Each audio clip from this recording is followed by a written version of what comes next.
Hey everybody, thank you so much for watching another one of my interviews with my show, William Wallace for America. With me today is Senator Franklin Foyle. Senator, thank you very much for coming on today. I really appreciate it. Thank you, William, for having me today. Well, we got an exciting session going on. Today's an exciting day. I guess you could say it's always exciting here, lots of things happening. It has been. Yeah, but how do you think it's going? So far, so good. I had a great day yesterday. I got several things in the budget bill, in the capital outlay bill that I was really pushing for the Baton Rouge area. I had some bills of really importance to me that I got out of the House Education Committee yesterday. So it's busy, but I've been on a roll, and I'm excited. Well, the amount of bills that you have here, you are actually working really hard. And but we're going to go through these with the people here to get a chance to see what you're working on. You got Senate Bill 25 provides for earnings enhancements for the START K-12 program. Yeah, and so what that bill does, a few years ago, I started the savings account for people who have children in elementary and high school. It's the START K-12 savings account plan. And it's like our college savings account plan, but you can use the money for high school and elementary school. Okay. And right now you get a tax break, but you don't get any kind of contribution from the state like you do for the college plan. So I'm trying to make it similar to the college plan. I want to encourage parents basically to try to save money, and if they want to make a choice to go to a private school, they get a little bit of assistance. You know, I hear about these types of plans. I've heard about this plan in particular, and I hear good things about it around the Capitol.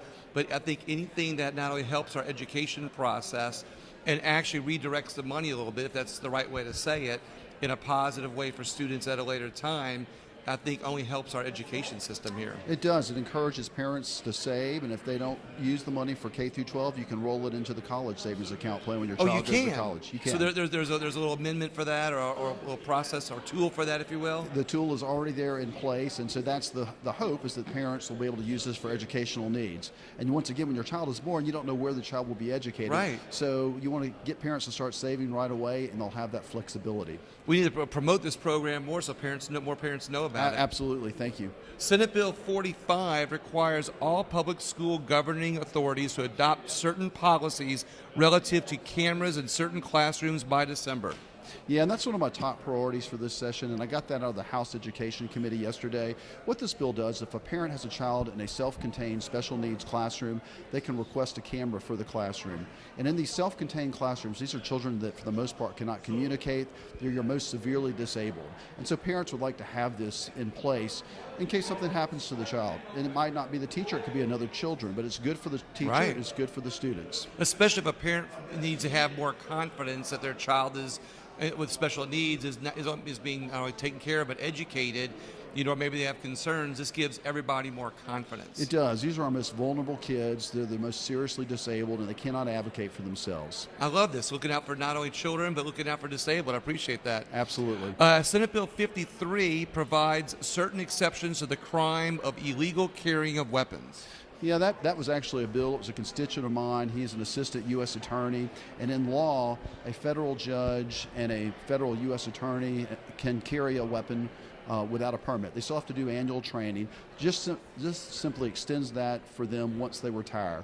I mean, they still have sent people away for long periods of time, and so that's what the bill does. When they retire, they still don't have to have a permit, but they do have to continue to get annual training. Was there a House bill similar to this? There's several different bills. There's one involving congressmen. There was another one involving justice of the peace. Currently in our existing law, our state district attorneys and judges can do this whether they're active or retired. So this puts the federal law enforcement people in the same situation. I like that. Well, like I said, it's all right to carry a weapon and our Second Amendment right, but this helps keep the people that have served our communities as a way for them to carry lawfully. Absolutely. And a lot of times they may have sent people away for a long time, but you want to make sure they're safe when these people get out of jail. I appreciate that. Senate Bill 102 provides for co-tutorship of a child in that either parent acting alone can act on behalf of the child. Yeah, and that's sort of a really legal technical bill, but it's really actually very important to parents who have children with disabilities. In Louisiana, we have something called a continuing tutorship. So if you know your child, when your child becomes an adult, is going to continue to need the care of the parents because of a disability, you can get a continuing tutorship, and this allows both parents to continue to help the child with health care issues, filing taxes, and other things that you would do with a minor child. But the fact that they're a major, if you don't do this, you can't get involved. I like that. So this basically helps parenting a little bit. It does, and it also protects the child from someone taking advantage of the child once they become an adult, like getting them to sign like a credit card agreement or a used car loan or something like this. It keeps them legally in the status of a child and allows the parents to protect them. Okay, that's interesting. Senate Bill 103 right afterwards provides relative to legal malpractice. Yeah, and that was an interesting bill that came to me by another constituent. I wasn't aware of the situation, but in Louisiana, if you commit malpractice, you are potentially liable to the person you commit malpractice for 100% of the damages, even if that person wouldn't have recovered in the initial suit. So let's say that the person was hit by someone who was bankrupt in a car accident and they only had $10,000 worth of insurance, but $1 million worth of damages. If the attorney had filed suit on time, they would have only gotten the insurance money, the $10,000, not the $1 million. However, the way our law is, if the attorney drops the ball and commits malpractice, the attorney's insurance company would be on the hook for the whole $1 million. So the plaintiff would actually be better off if the attorney committed malpractice than if they had not. And so this just keeps, I just think it's fair. Just keep it the same. Yeah, now, I guess did you work with the insurance companies on this law? Did you work with the? I did. One of the big insurance companies that does CNA, they do a lot of malpractice insurance, brought this suggestion to me and several other legal groups. I like that. You once again, you brought some groups together to get the right bill together. Yeah, absolutely. Senate Bill 171 recreates the Department of Veteran Affairs. Yeah, and that's something most people don't realize, and it's sort of funny. All of our state departments expire after a certain amount of time. Right. So we have to file a bill to recreate them. And the reason we do that is because if we don't think the departments are doing a good job, then they don't automatically just come back. You have to actually file a bill, and if you have a problem, you could not file the bill. Now, and all the time I've been here, that's never happened. They always come back. Yeah, they always come back. But it's to encourage the legislature to have some oversight over the executive branch departments. I've had a lot of these different bills like this. You know, talk about what other representatives and other senators have other departments that they've had to recreate, so to speak. That's but right. I like the fact, like you said, it keeps them involved. It keeps the oversight going, and it makes it a more responsible government, I think. It's an important part of the process. 273 provides parole eligibility for certain offenders. Yeah, this was another bill that came to me by some constituents. Apparently, prior to 1973, if you were convicted for life in prison, you could be eligible for parole after 10 and a half years. So what we did a few years after that, the state changed the law to say, no, you have to stay for 20 years. Then we moved it up to 40 years, and then we moved it up to life. If you get life, you get life. What I'm trying to do is say, if you pled guilty under the old law thinking you'd have at least a chance for parole eligibility, that you should get at least that opportunity. So these will be people who have been in jail for over 50 years who pled guilty before 73. Simply just gives them an opportunity to go before a parole board. They may not get it, but at least gives them that opportunity. Well, I guess it gives people a second chance. It does, and more importantly, the fact that we changed the rules on these folks, I don't think that's appropriate to change the rules and apply them retroactively. Senate Bill 284 provides relative to garnishments. Yeah, that's another one. A constituent of mine who does collection work here wanted to simply do a bill that makes it easier and more streamlines the garnishment of wages. Right now, if someone gets tips, you can't garnish those. And so this simply puts that person in the same category as someone who gets paid hourly. No one wants to have their wages garnished, but basically, to me, it's a fairness. If you can garnish someone's wages that make an hourly wage, you should be able to garnish them if they make tips. Presuming they owe someone money. Right. These are people and that back owe in the debts. day when they just made cash tips, it was probably hard to do. But in today's time, everything's done electronically, so all those tips going on credit cards are available for garnishment. You're exactly right. You can track it a lot better, and the employers already know what it is because they track it through the credit cards, and they have to report it to the IRS as well. Exactly. Senate Bill 303 provides for occupational or professional licensure of a person with a criminal history. Yeah, this is another bill. I don't think I'm going to end up moving this bill. There's a similar House bill, but the idea that was presented to me is let's make it easier when people get out of jail to apply for occupational licenses. For example, if you're cut people's hair in jail for many years. Why not let that person become a barber when they get out? So this tries to take away some of the barriers and gets people back to work when they get out of jail. I like reducing our licensure in the states and or in our state, and I know Pelican Institute is hot on this too. They are, and we probably have too many licensing commissions. I know a part of it's public safety, but I also think for access purposes, we need to streamline the It ends up the being process. growing government in the process. It really too. does. And so inadvertently, rather. 305 provides for the disclosure of certain information on websites and online services. Yeah, so this bill was brought to me by some folks who work with the music industry, and basically, if you're going to have something online, like some music and for download, you have to put your information, your email, your contact information, so it lets people know it's a legitimate site. And number two, if someone's trying to steal your music, the artist will at least know where to go to try to recover. Protect artists here. That's it. Well, you're protecting a lot of people in all your legislation here. And they're not all my ideas, as you can tell. Many of these are have constituents that come and pitch a good idea, and if I think it's a good idea, I want to help them and Exactly. help the people. Well, I mean, with the amount of bills that you have and what you're telling me, it just shows that you're working with your community. I mean, you get elected to office to serve the people, and you're actually showing that you're serving people here. Well, I appreciate it. I try really hard. I'm not a specialist in any one thing. I try to do, as you can see, across the board, Yeah. although I do every year bring something for the special needs community and the veterans community. Well, what's interesting is that some of these legislation that I've been covering, when you talk to the legislator, they might have a skill set that's reflected in the bills that they put out. Yours seems to be more reflective of people that are in your district coming to you with ideas that you can make better. Yeah, that's what I try to do. So we have 317 provides in-state residency status for public post-secondary tuition fees to certain members and veterans of the military. So this goes for veterans. I was in the Navy for 30 years. I just retired. Thank you. So I thoroughly enjoyed my service, and I like to look out for other veterans. So if you're eligible for the GI Bill and you come to Louisiana to college, you can get in-state tuition. But what this bill does, it says if your GI Bill runs out after a year or 2 years, as long as you stay enrolled, you can continue at in-state tuition until you graduate. And I think it makes sense. Let's attract veterans here. If they graduate from schools here, there's a good chance they may stay here and work. What I like about this is it attracts people from all over the country to Louisiana, where they're going to spend money while they're here possibly stay here and get a job here after they graduate. And there's another bill by Marcus Bryant on the other side, on the House side, that if you've lived here and you move out, your children can still go here and also receive in-state tuition. I heard that, and it just makes sense. It does. Let's encourage people to come back to Louisiana, and in this case, for veterans, I think we owe veterans a debt of gratitude, and so if we can help them out, I want to do it. I like it. I'd rather have some of the tuition than none of the tuition. Absolutely. Love it. As 318 provides relative to the advertising, promoting, and conducting of certain live musical performances. This is the same group with the music industry who came to me.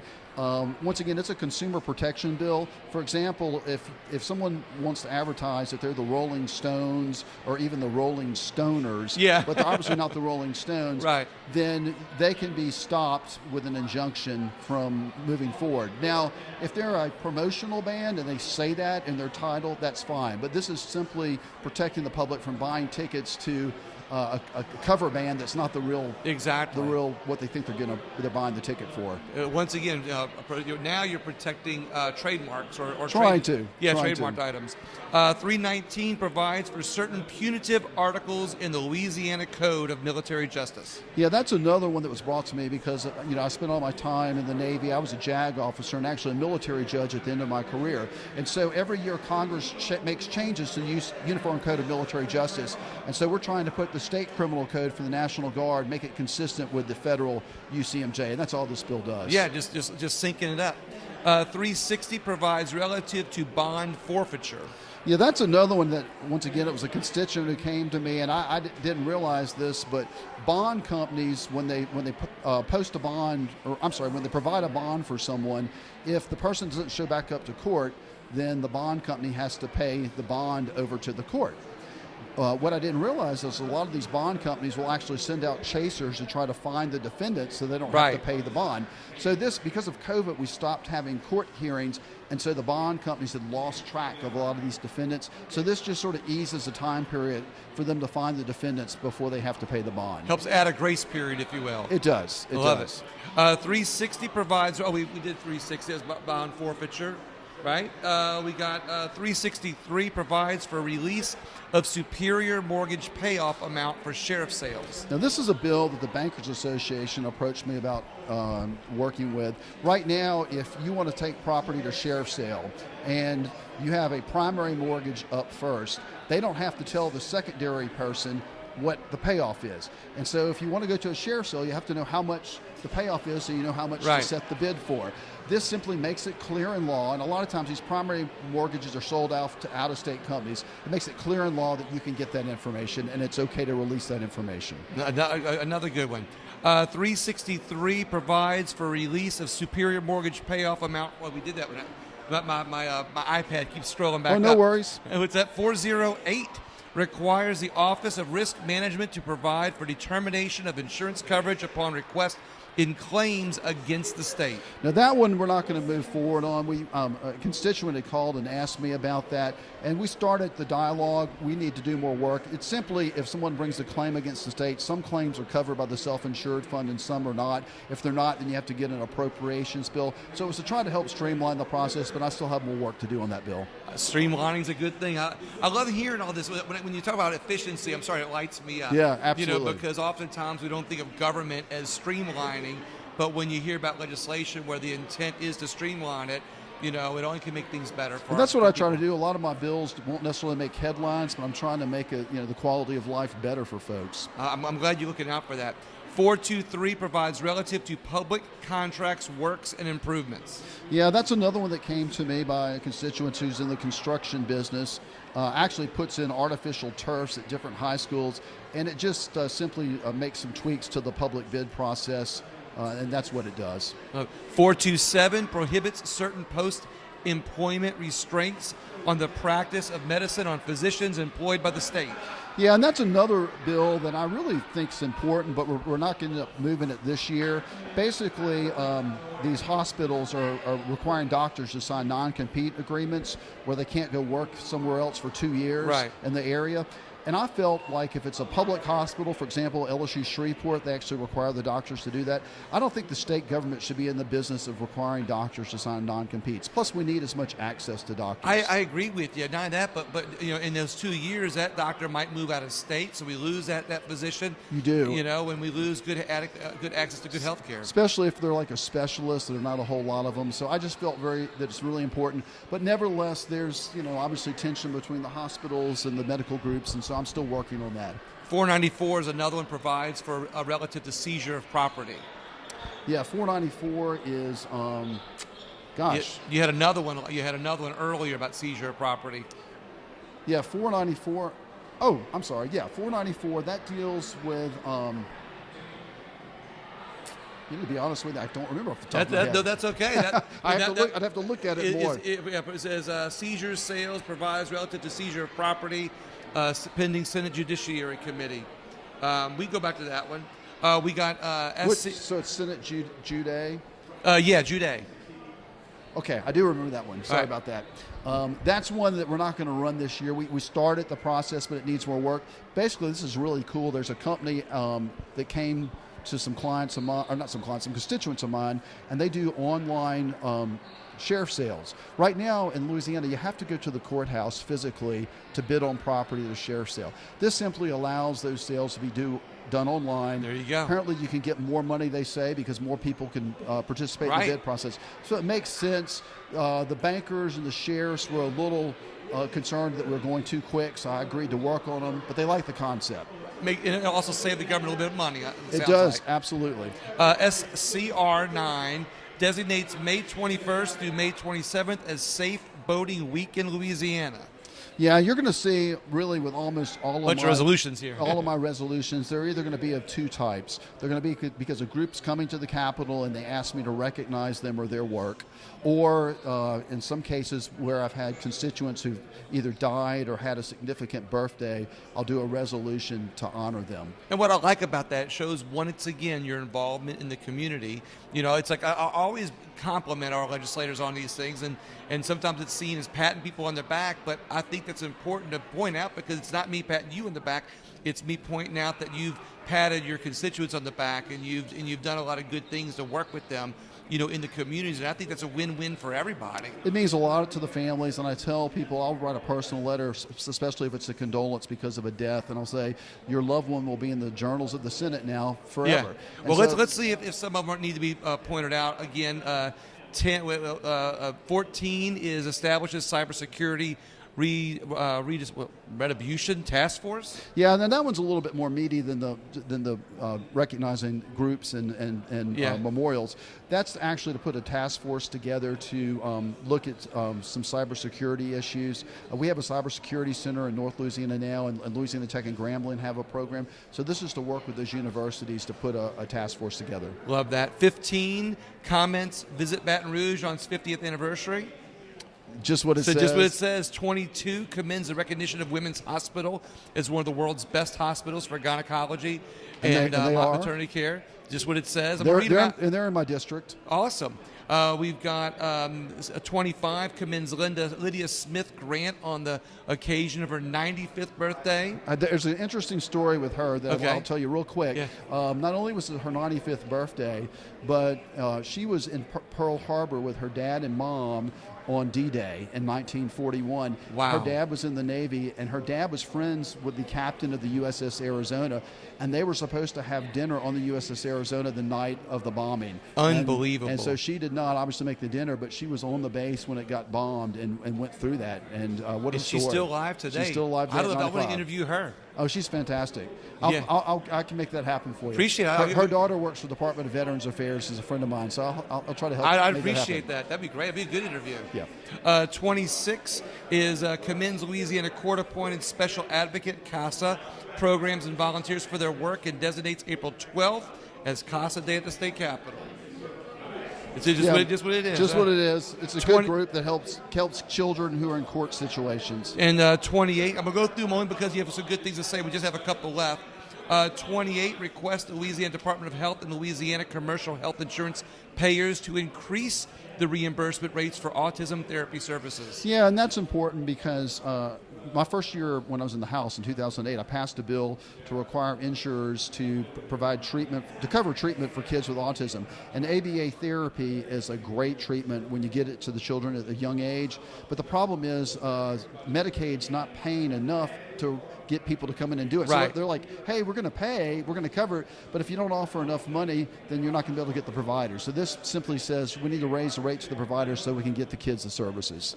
Once again, you think of the children. Appreciate that. 47 commends the Junior League of Baton Rouge on the occasion of its 90th anniversary, declares Monday, April 18th as Junior League Day. Sounds like it's common sense. Absolutely.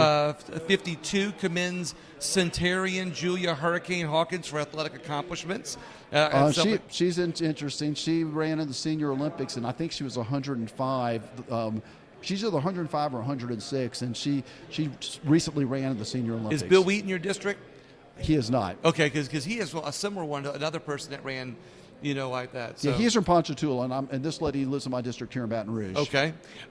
Two more quick ones. 73 designates Wednesday, April 20th as LSU Day. I'm an LSU grad, love it. I love it. And your last one, 78, or 76 rather, expresses sincere and heartfelt condolences upon the death of John Compton Jr. Yeah, another constituent of mine, a long-time career at the Department of Agriculture, and so I just wanted to do that for his family. Senator, you've got a lot of great bills and a lot of good explanations, and thank you. I really appreciate your time because that's a lot of bills to cover in one interview, and I'm glad that you did. But is there anything else that you want to mention? No, I think you covered it, William. It's been so far a busy but good session, and my last big hurdle here is to try to make sure we get enough money for a new Mississippi River Bridge that we protect that in the budget. So I'm going to be fighting for that. I'm glad you're fighting for that because they need it. Yeah, a lot of right. people are thinking, those traffic days. Senator, once again, thank you very much. Everybody else, please, as I always like to say, not only share the interview and share the podcast, but look up some of these bills if you have interest in them and talk to other people about them. And thank you very much for listening.